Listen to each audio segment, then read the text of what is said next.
pense qu'il y a une bonne partie d'entre vous qui doivent vraiment me regarder bizarrement.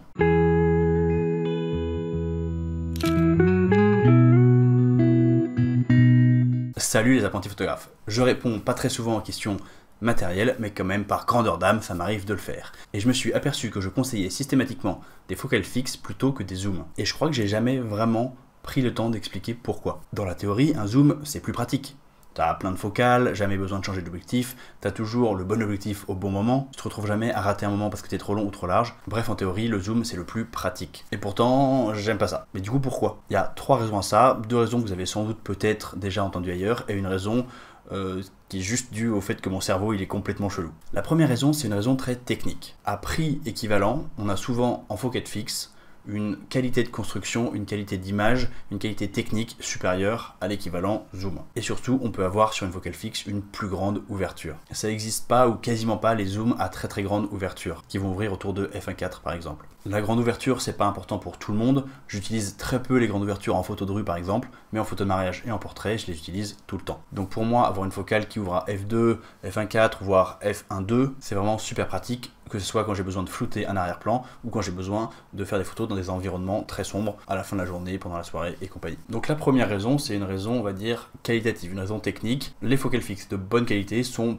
plus accessibles que les zooms de bonne qualité et en plus ils ont des capacités techniques que la plupart des zooms ne peuvent pas avoir. Mais personnellement, c'est pas du tout la raison principale pour laquelle je n'aime pas les zooms. La raison principale, c'est une raison psychologique et un peu perso. Je suis sujet à quelque chose qui s'appelle la paralysie du choix. Je déteste faire des choix, je suis nul pour faire des choix. J'ai énormément de mal à prendre une décision quand j'ai beaucoup d'options disponibles. Je passe mon temps à me demander quelle est la meilleure option et au final, je prends pas de décision et j'avance pas. Et ça touche tous les secteurs de la vie. Ça va de prendre un billet d'avion à quel format je vais décider pour mon zine à ce que je vais manger à midi. Alors le fait que plus on a d'options, plus c'est difficile de choisir, c'est pas du tout quelque chose qui m'est propre. C'est un biais humain qui est assez largement étudié, mais chez moi c'est vraiment poussé à un niveau bien supérieur. Du coup, le zoom pour moi, il représente l'enfer d'avoir le choix. Prendre une photo, c'est déjà en soi un ensemble de choix.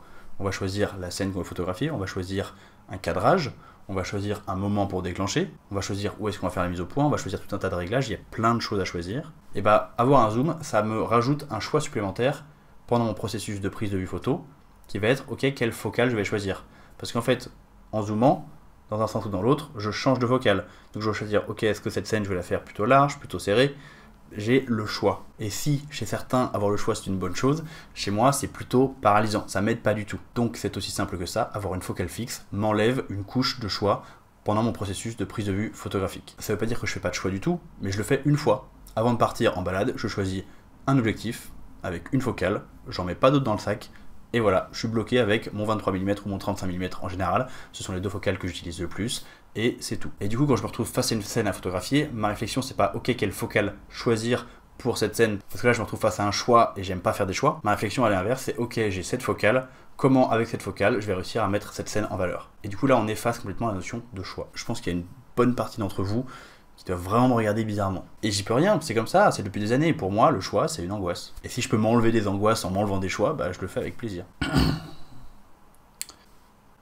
Je mets mes lunettes d'influenceur pour vous parler du sponsor d'aujourd'hui. La vidéo est sponsorisée par Salle Digital, l'imprimeur en ligne que j'utilise tout le temps. Salle Digital, ils vous permettent d'imprimer des tirages et des albums, ça j'en parle tout le temps. J'en ai un là d'ailleurs, mais aujourd'hui je voudrais vous parler d'une nouvelle fonctionnalité. C'est un truc que je trouve super intéressant, ça s'appelle le Salle Photo Portal. L'idée c'est de rendre hyper facile le fait de vendre ses photos en ligne. Ce qui est hyper relou quand on vend des tirages, c'est tout ce qui va autour. Communiquer avec les clients, récupérer les paiements, faire les envois. Il y a plein de trucs à faire qui rendent le process pas hyper amusant. Le Salle Photo Portal, il vous enlève tout ça. Ça rend vraiment la vente de photos hyper facile. En gros, vous choisissez quelques images que vous avez envie de vendre. Vous pouvez les organiser en galerie, vous faites un peu comme vous voulez, vous faites votre petit shop, mais ça demande vraiment 3 clics à mettre en place. Et quand une personne veut vous acheter une photo, il suffit de lui envoyer le lien de la galerie, il peut regarder les différentes photos que vous avez à vendre, choisir sa photo, choisir son support, choisir ses dimensions, entrer ses informations, payer, et vous n'avez rien à faire.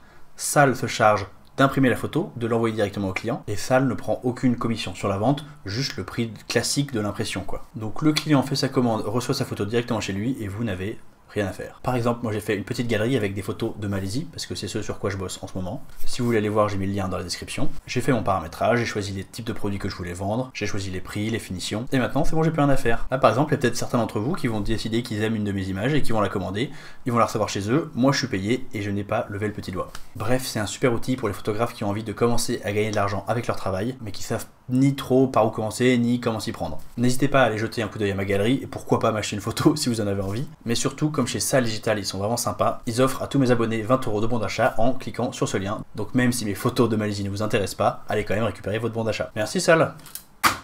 Dernière raison pour laquelle je n'aime pas les zooms, ou dernière raison pour laquelle je préfère les focales fixes, en fait c'est deux manières différentes de dire la même chose, c'est tout simplement qu'en shootant avec une focale fixe, par définition je shoote toujours avec la même focale.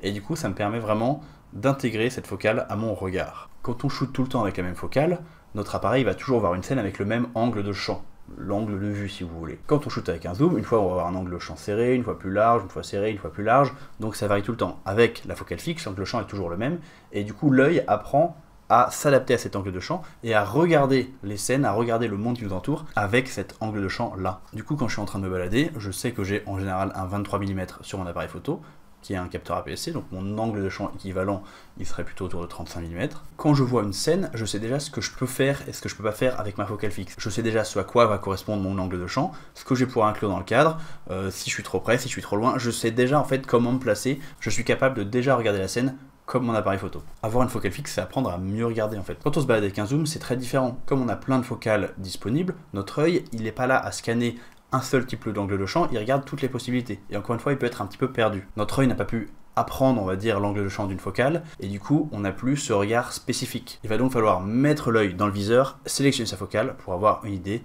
du rendu de notre photo. C'est plus du tout la même manière de faire, en fait. Personnellement, c'est quelque chose que je constate à chaque mariage. En mariage, j'ai deux appareils photo, un avec un 23 mm et l'autre avec mon 35 mm. C'est les deux objectifs que j'utilise le plus, je les connais absolument par cœur, je sais exactement à quoi correspondent leurs angles de champ. J'ai absolument pas besoin de réfléchir pour les utiliser, je sais qu'il y en a un qui est à droite, l'autre qui est à gauche, et en fonction de ce que je vois, j'ai mes deux angles de champ en tête, hop, je prends mon appareil photo à droite ou je prends mon appareil photo à gauche, ça va très vite. Mais j'ai aussi un 56 mm que j'utilise très peu. Je l'utilise en gros pendant la cérémonie parce que ça me permet de faire des photos sans trop me rapprocher des gens en fonction de à quel point je suis libre de me déplacer dans la configuration spécifique de la cérémonie. Donc en gros je l'utilise au maximum une dizaine d'heures par an. Et bien je vois bien que à chaque fois que j'utilise cet objectif, je suis beaucoup moins à l'aise. Je lève mon appareil pour faire une photo et je suis toujours étonné de à quel point je suis proche de mon sujet, parce que c'est beaucoup plus zoomé que ce dont j'ai l'habitude. Et donc clairement quand je travaille avec cet objectif, mon aisance et mon temps de réaction sont plus du tout les mêmes. Je suis moins à l'aise de manière générale, et donc je suis plus lent. Ça n'empêche pas du tout de faire des photos, hein. C'est juste moins confortable. En fait, je pourrais juste vous résumer tout ce que je viens de vous dire avec une phrase: shooter avec une focale fixe, c'est plus facile. En tout cas pour moi, avec mes bizarreries et mes habitudes, c'est beaucoup plus facile. C'est plus facile parce que la grande ouverture m'ouvre des portes, c'est plus facile parce que j'ai moins de choix, et c'est plus facile parce que j'ai pas constamment à changer ma manière de regarder autour de moi. Évidemment, je sais très bien qu'il va y en avoir parmi vous qui ne sont pas du tout d'accord avec ce que j'ai raconté aujourd'hui. Il y a beaucoup d'entre vous qui utilisent des zooms, il y a des très bons zooms qui existent bien évidemment, et vraiment quelque part j'essaie pas de vous convaincre. Si vous aimez les zooms, continuez à utiliser des zooms, c'est très bien. Moi je vous parle de pourquoi j'ai fait ce choix là, tout simplement parce que c'est une question qu'on me pose très souvent, mais c'est pas un choix dogmatique, c'est un choix qui me convient à moi. On me pose la question souvent et j'avais envie d'aller dans le détail de ma réflexion. Mais bon, peut-être que vous pensez différemment et vous faites bien ce que vous voulez. Si vous êtes un photographe débutant, j'ai créé une formation gratuite qui s'appelle le pack photographe débutant. Il suffit de cliquer sur le lien dans la description et je vous envoie tout ça par mail.